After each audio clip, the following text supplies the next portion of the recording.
नमस्कार बच्चों, आज की क्लास में फिर से आपका वेलकम है। और हम पढ़ रहे थे कुछ कार्बोनिल कंपाउंड्स की नेम रिएक्शन। हमने काफ़ी सारे नेम रिएक्शंस डिस्कस की है। अब कुछ ही छोटी छोटी रिएक्शंस हैं जो हमें डिस्कस करनी है और वो बहुत ही इजी रिएक्शंस हैं। आज कुछ इन्हीं छोटी रिएक्शंस में हम पढ़ेंगे टिशेन्को रिएक्शन। ये भी बहुत इंपॉर्टेंट रिएक्शन है और बहुत सारे कॉम्पिटिशन एग्जाम्स में ये पूछी जाती है। हो सकता है आपके जो यूनिवर्सिटी पेपर्स हों उनमें भी ये as a form of subjective question with mechanism पूछी जाए, तो आज हम इसके बारे में डिस्कस करने वाले हैं। ये है हमारी टिशेन्को रिएक्शन। टिशेन्को रिएक्शन, ठीक है। टिशेन्को रिएक्शन को सबसे पहली बात तो हम ये समझ सकते हैं कि ये एक modified form of Cannizzaro reaction है।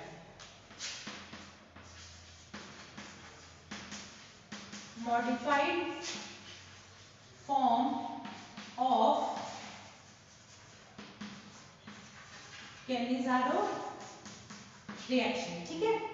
टिशेन्को रिएक्शन एक form of modified form of Cannizzaro reaction है। जब हमने पहले कैनिज़ारो रिएक्शन के बारे में चर्चा की थी तो हमने ये देखा था कि कार्बोनिल्स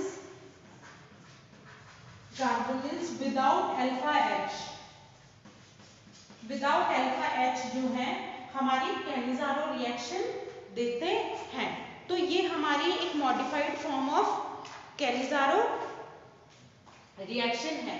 लेकिन इस रिएक्शन की सबसे बड़ी बात यह है कि इसमें अल्फा हाइड्रोजन हो भी सकता है और नहीं भी हो सकता है, इसका कोई इश्यू नहीं है यहाँ पे, ठीक है।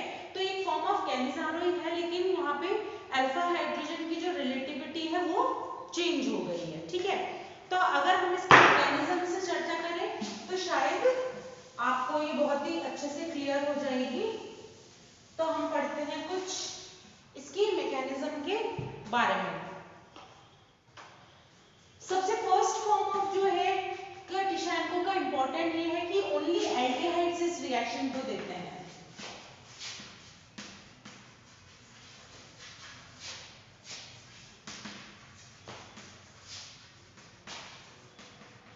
ठीक है।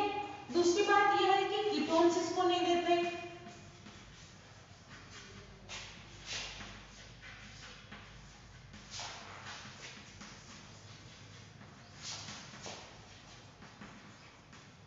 कीटोन्स इस रिएक्शन को शो नहीं करते, सिर्फ एल्डिहाइड्स ही इस रिएक्शन को शो करते हैं। अब सबसे बड़ी बात कि इसमें हमने ये देखा कि एल्डिहाइड ही शो कर रहे हैं, कीटोन शो नहीं कर रहे। अब वो क्यों नहीं कर रहे? क्योंकि जो कीटोन होता है उसमें हमारे पास दो इलेक्ट्रॉन रिलीजिंग ग्रुप होते हैं कार्बन के पास। यानी यहाँ पे जो ये इलेक्ट्रॉन रिलीजिंग ग्रुप है, दो इलेक्ट्रॉन रिलीजिंग ग्रुप है, ये इसकी इलेक्ट्रोफिलिसिटी को बहुत ही वीक कर देते हैं, इसकी इलेक्ट्रोफिलिसिटी को डिक्रीज कर देते हैं। इसकी वजह से इसकी एक्टिवनेस टुवर्ड्स द रिएक्शन कम हो जाती है और कीटोन्स इस रिएक्शन को शो नहीं करते। पर हमने देखा है कि एल्डिहाइड क्यों शो करेंगे? क्योंकि एल्डिहाइड्स में सिर्फ एक side electron releasing group present होता है, इधर की साइड इलेक्ट्रॉन रिलीजिंग ग्रुप नहीं है, तो aldehydes are more susceptible to attack than ketones. इस वजह से हमें ये रिएक्शन जो है एल्डिहाइड्स में मिलती है, कीटोन्स में नहीं मिलती। आगे देखते हैं कि रिएक्शन होती क्या है। रिएक्शन होती क्या है इसमें देखें बच्चों, हमारे पास कोई एल्डिहाइड है, मान लीजिए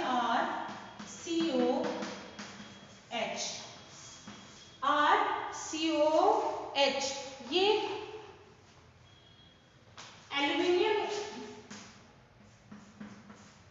एल्यूमिनियम इथॉक्साइड की प्रेजेंस में, ठीक है, एल्यूमिनियम इथॉक्साइड की प्रेजेंस में हमारे पास क्या बनाएगा? हमारे पास एस्टर फॉर्मेशन होगी।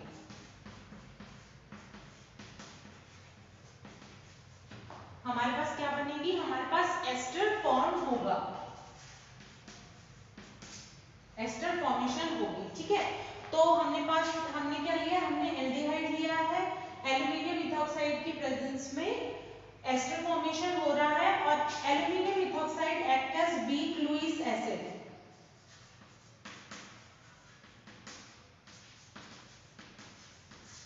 वीक लुईस एसिड जो है हमारा इथॉक्साइड, जो एल्यूमिनियम इथॉक्साइड है वो कंडीशंस प्रिवेल करता है और हमें एस्टर फॉर्मेशन की प्रेजेंस होती है। ठीक है, तो अब हम इसके मैकेनिज्म के बारे में चर्चा करेंगे।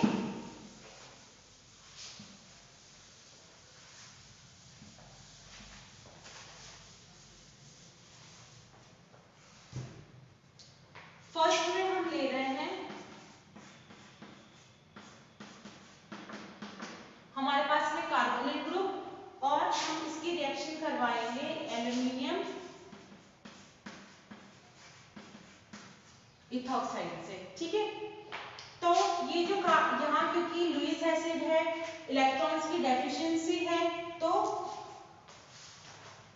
ये जो इलेक्ट्रॉन्स है वो यहाँ पे अटैक करेंगे और हमें क्या मिलेगा,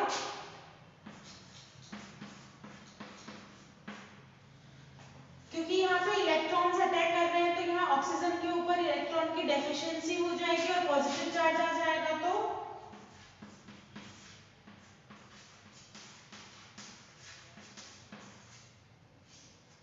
अब क्योंकि ये इलेक्ट्रॉन्स का जो है वो एल्यूमिनियम पे अटैक कर रहा है तो एल्यूमिनियम पे आ जाएगा नेगेटिव।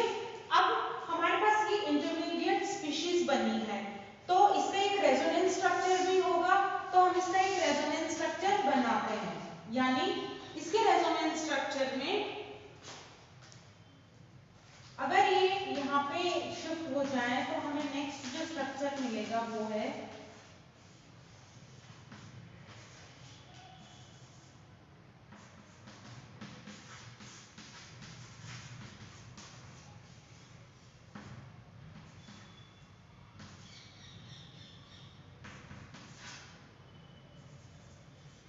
तो हम क्या देखते हैं इसमें कि ये जैसे इलेक्ट्रॉन इधर शिफ्ट हुए, पॉजिटिव चार्ज न्यूट्रलाइज हो गया और कार्बन के ऊपर पॉजिटिव चार्ज आ गया क्योंकि ये यहाँ पे इलेक्ट्रॉन्स की डेफिशिएंसी की वजह से यहाँ पे पॉजिटिव चार्ज जनरेट हो गया। यहाँ पे पहले पाई बॉन्ड था और बाकी चीज एज इट इज।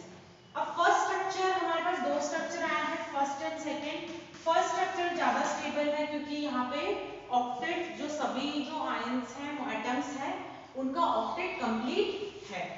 तो इस रिएक्शन को आगे बढ़ाते हुए आगे हमें क्या मिलेगा,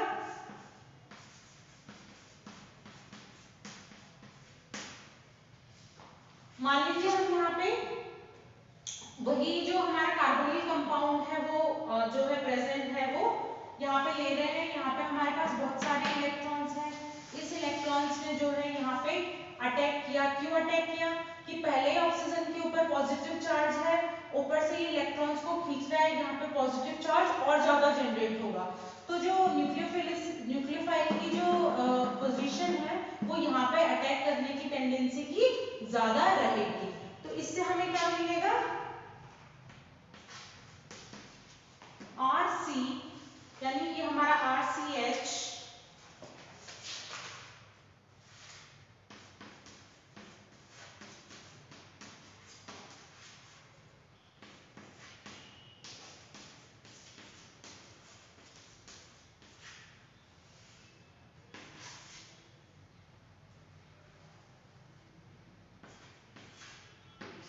ठीक है। तो हमने क्या देखा, क्योंकि ये यहाँ पे अटैक करेगा, ठीक है, तो ये RCH एज इट इज हमने यहाँ पे लिख दिया और ये ऑक्सीजन से इधर वाला जो पार्ट है वो एज इट इज ऊपर जुड़ा हुआ है और ये वाला जो न्यू कार्बोनिल का पार्ट है वो हमने नीचे।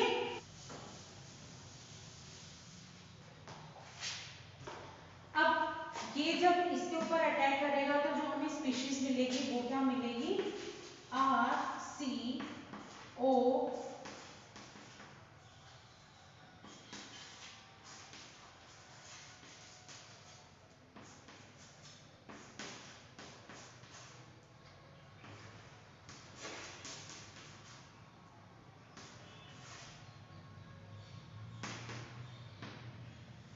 ठीक है बच्चों। तो हमें क्या स्पीशीज मिल रही है, हमने यहाँ पे RCH लिया है, हमने यहाँ पे RCH लिया है, ऊपर वाला पार्ट एज इट इज ऊपर है, ऊपर वाला पार्ट एज इट इज ऊपर है, ये अपने इलेक्ट्रॉन्स की वजह वजह से यहाँ पे अटैक कर रहा है, तो यहाँ इलेक्ट्रॉन की डेफिशिएंसी प्लस चार्ज जनरेट होगा, तो ये ऑक्सीजन से आके जुड़ेगा क्योंकि ऑक्सीजन अटैक कर रहा है, तो हमने ऑक्सीजन से इसको जोड़ दिया है और यहाँ पे पॉजिटिव चार्ज जनरेटेड है और CH4 एज इट इज यहाँ पे प्रेजेंट है। तो ये हमारी एक स्ट्रक्चर है, तो इसकी हम रेजोनेंस भी ड्रॉ कर सकते हैं। कैसे?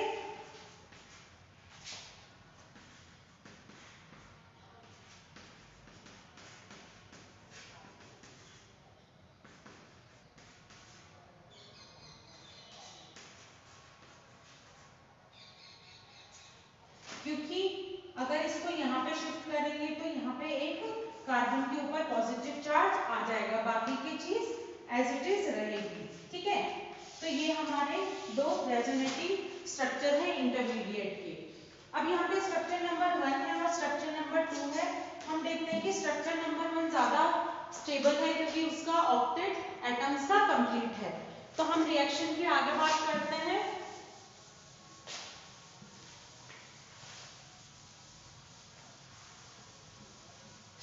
ठीक है, तो आगे हम इंटरमीडिएट स्टेज से हमें नेक्स्ट स्टेज क्या मिलेगी कि ये बॉन्ड का शिफ्ट टूट के यहाँ पे होगा और ये इंटरनल रीअरेंजमेंट की वजह से ये इस कार्बन पे आके रीअरेंज हो जाएगा, क्योंकि हमने यहाँ पे देखा कि ये बॉन्ड यहाँ शिफ्ट हुआ, यहाँ पॉजिटिव चार्ज है ना इस ट्रांजिशन स्टेट में, तो ये हाइड्रोजन आके यहाँ पे जुड़ जाएगा इस पॉजिटिव चार्ज को न्यूट्रलाइज करने के लिए। तो हमें क्या मिलेगी, Al इथॉक्साइड तो माइनस हो जाएगा और हमें क्या मिलेगा,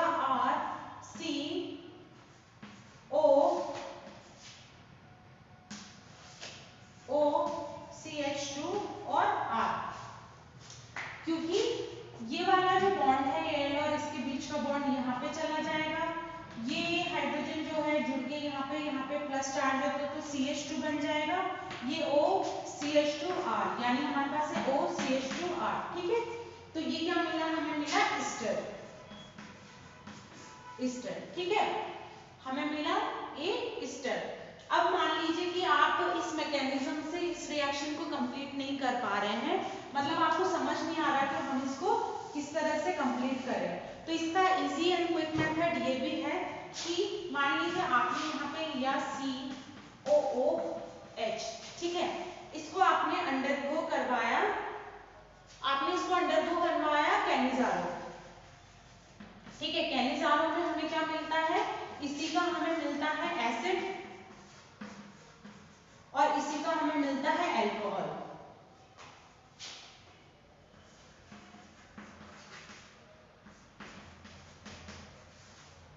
हमें इसका मिलता है एसिड और इसी का हमें मिलता है अल्कोहल। ठीक है, तो आप इसमें से -H2O कर दें, जो बचा हुआ एस्टर मिलेगा वही आपका प्रोडक्ट होगा।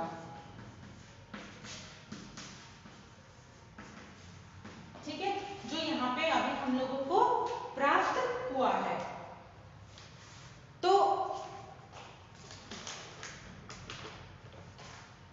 तो ये भी कुछ इंपॉर्टेंट जो है शॉर्टकट है जिससे आप पता कर सकते हैं कि मान लीजिए आप इसको इस टिशेंको रिएक्शन की मैकेनिज्म ना कैरी आउट कर पाए तो पहले आप नॉर्मल कैनिजारो करवा सकते हैं।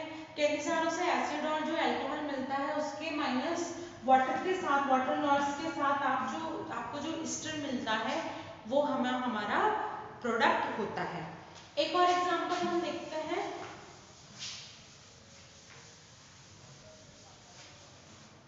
एक और एग्जांपल हम देखेंगे,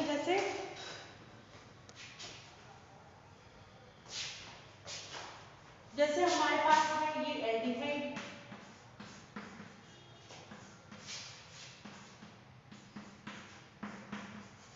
हमारे पास ऐसा कोई ग्रुप है जिसके पास हमारे पास दो एल्डिहाइड हैं और उसको हम एल्युमिनियम इथॉक्साइड में टिशेंको रिएक्शन अंडरगो करवा रहे हैं। ठीक है, तो इससे हमें क्या प्रोडक्ट मिलेगा, तो इसका हमें पहले कैनिजारो करा लेते हैं इसका, यानी इसका तो हमें बनाना है एसिड। ठीक है, और इसका हमें बनाना है अल्कोहल। ठीक है, इसका हम बनाएंगे एसिड एसिड और इस अल्कोहल के H2O लिबरेट करके माइनस H2O करके हमें जो प्रोडक्ट मिलेगा एस्टर वो है हमारा 1 2 3 4 5 1 2 3 4 5 6। ठीक है, तो हमें 6 मेंबर्ड रिंग मिलेगी, ये है हमारा एस्टर। ठीक है, क्योंकि यहाँ ऑक्सीजन से जुड़ा रहेगा। एक कार्बन ये है जो हमारा कार्बोनिल कार्बन है 1 2 3 4 एंड 5 1 2 3 4 एंड 5 और जो हमारा 6 जो मेंबर्ड है वो वहां ऑक्सीजन है जो ये यहाँ से आके जुड़ जाएगी, तो ये है हमारा एस्टर। ठीक है, तो इसी तरह से आप किशनपुर रिएक्शन को कंटिन्यू कर सकते हैं, प्रैक्टिस कर सकते हैं। आगे की क्लास में हम कुछ और मैकेनिज्म्स का डिस्कशन करेंगे।